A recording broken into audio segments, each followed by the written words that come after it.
Dear students, अब हम जो ये क्वेश्चन कर रहे हैं इसके अंदर कैश बुक का क्वेश्चन है। नया चैप्टर शुरू हो रहा है। इलस्ट्रेशन नंबर 1 कर रहे हैं नई बुक के अकॉर्डिंग। वैसे मैंने ऊपर लिख भी दिया है, बट आप बुक को देखकर साथ में इसको सॉल्व कर लेना।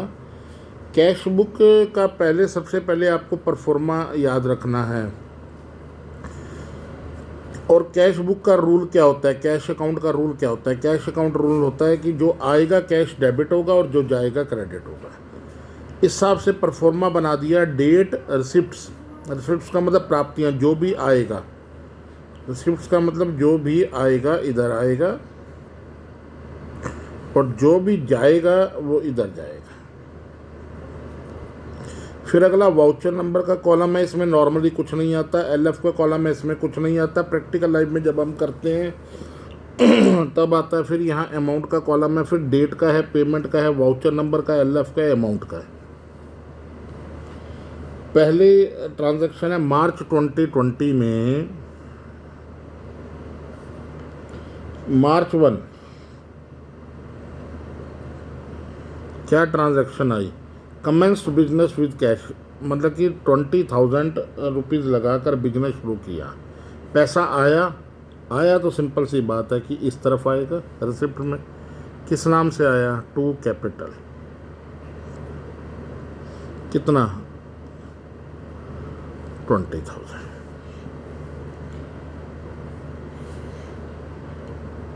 अगली है bought goods for cash 5,000। Date कितनी है, 2। बोट गुड्स, हमने सिर्फ एक ही चीज़ देखना है कि पैसा आया कि गया। खरीदने से मतलब बोट गुड्स में खरीदे गुड्स कैश के लिए और पैसा गया तो इधर आएगा। मार्च 2 कितने रुपए गए, 5,000। अमाउंट वाले कॉलम में लिख देंगे 5,000। किस नाम के गए, डेबिट में हमेशा 2 लिखना है, क्रेडिट में हमेशा बाय लिखना है। बाय परचेज के नाम के, by purchase account. Sold good for cash, goods को सोल्ड करने से पैसा आता है तो कहाँ आएगा, डेबिट में, रिसिप्ट साइड में। कितने के हैं, 4,000 के। ये 4,000 के आपके गुड्स आ गए। किस नाम के आए, टू सेल। किस डेट को आए, मार्च 5। चाहे आप यहाँ से लिख लो, मैं इधर से लिखता हूँ कि अमाउंट के कॉलम में अमाउंट आ जाए। जब डबल कॉलम आएगा आगे फिर प्रॉब्लम होती है इस तरह से। Goods purchase from Ravi on credit, April March 10 को है। देखो, सिर्फ कैश ट्रांजैक्शंस को we have to record in the cash book, क्योंकि नाम ही कैश बुक है। तो क्रेडिट ट्रांजैक्शंस को आपने रिकॉर्ड नहीं करना, तो इसकी कोई एंट्री नहीं होगी। फिर है पेड टू रवि। रवि को हमने पेमेंट की 7,000 की। पैसा गया तो पेमेंट साइड में आएगा। सिंपल सी बात है। रिसिप्ट लिखा है एक तरफ, पेमेंट लिखा है। पेमेंट है तो इधर जानी है, आना है तो इधर आना है। बाय रवि, रवि को दिए। डेट कौन सी है, 13 तारीख, 13 मार्च। कैश सेल्स का कितने हैं, 8,000। क्या मतलब है, गुड सोल्ड फॉर कैश 8,000। ये 8,000 आ गया। टू किस नाम से, सेल से। कौन सी डेट को, 15 को। Good sold for cash sales के, good sold for cash. Purchase furniture for cash 6,000। Date कौन सी है, 18। फर्नीचर को खरीदने से पैसा गया। Purchase furniture for cash 6,000। किसके नाम से, फर्नीचर के नाम से। Bye furniture. पेड वेजिस, पैसा गया 380 गया तो क्रेडिट में आएगा तो इधर बाय वेजिस। क्योंकि अगर आप किसी को मजदूरी देते हो, वेजिस देते हो, तो उसमें आपकी पेमेंट जाती है। पेड रेंट, रेंट की पेमेंट की 400 बाय रेंट।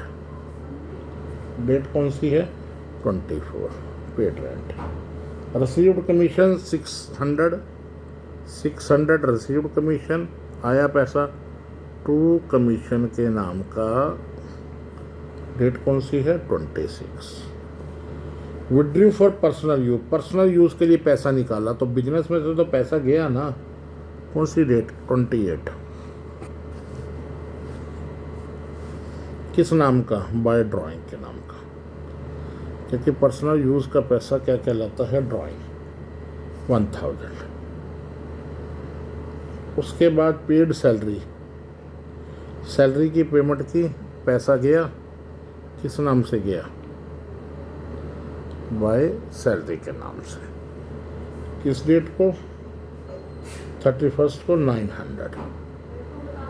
अब आपने सारी ये जितना पैसा है इसका टोटल करेंगे, जितना गया है उसका टोटल करेंगे। ये हम बैलेंस में निकालेंगे ना, इसको हम मंथली, डेली, ईयरली बेस पे निकाल सकते हैं। नॉर्मली हम डेली बेसिस पे निकालते हैं। अब पहले हम डेबिट साइड की देखेंगे। कैपिटल के नाम से पैसा आया था, सेल के नाम से आया था, फिर सेल के नाम से आया था अलग अलग डेट्स को, फिर कमीशन के नाम से आया था। तो हम बेटा 20,000, 4,000, 8,000 और 600, 32,600 हमारा आया था। 32,600 हमारा आया था। और क्रेडिट के अंदर हमारा क्या है गया किस नाम से, ये देखो एक एक करके डेट वाइज सारी चीज़ें दे रखी है। 2 को, 13 को, 18 को, 20 को, 24 को, 28 को, 31 को।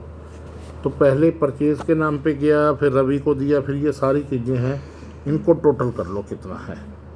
5,000, 7,000, 6,000, 380, 400, 1,900, 20680। टोटल पेमेंट है 20,680 रुपीज़ की। आया कितना 32,600, गया कितना 20680। बैलेंस हमारे पास कितना बचा, 31 को ही हम बैलेंस निकाल रहे हैं बाय बैलेंस CD। CD का मतलब है क्लोजिंग बैलेंस आपका आया 11,920। दोनों साइड टोटल को बराबर कर देंगे। अब यही जो क्लोजिंग बैलेंस है ये अगली बार क्या बन जाएगा आपका ओपनिंग बैलेंस, जिसकी एंट्री क्या होगी, ये अप्रैल 1 को टू बैलेंस BD 11,920। ये आपका जो है क्वेश्चन हो गया पूरा बेटा। और सेकंड, थर्ड, फोर्थ, फिफ्थ इन सब का एक रिप्रेजेंटेटिव सा क्वेश्चन बना के कल मैं करवाऊंगा। Thank you.